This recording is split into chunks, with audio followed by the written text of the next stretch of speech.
ใจคะเนินคิดถึงสาวเมืองยาโมทางไกลตั้งหลายกิโลไปเมืองยาโมด้วยใจรักแน่ผ่านน้องแค่และหินก้อนแสนมองเหลือเกินดวงแดดเคยปวดร้าวเพราะสาวน้องแค่เจ้าพันแปลพี่แพ้หินก้อนโยนทิ้งความเศร้าที่ช่องเขาทางเข้าปากช่องหลงป่าจนไม่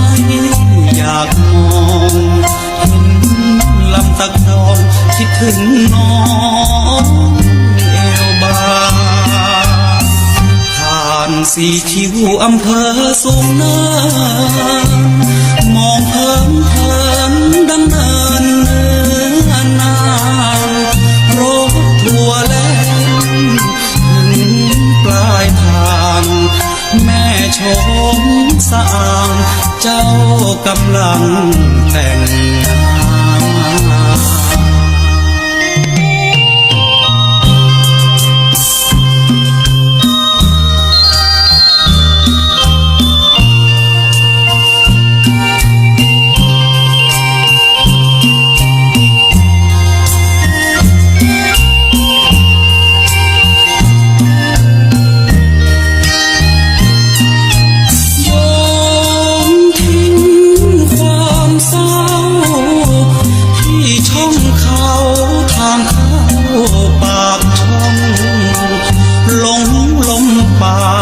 จนไม่อยากมอง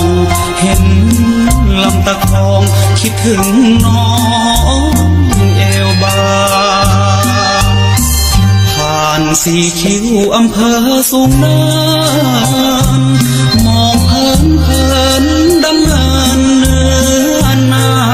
งรถทัวร์แล่นถึงปลายทางแม่ชมสะอางเจ้ากำลัง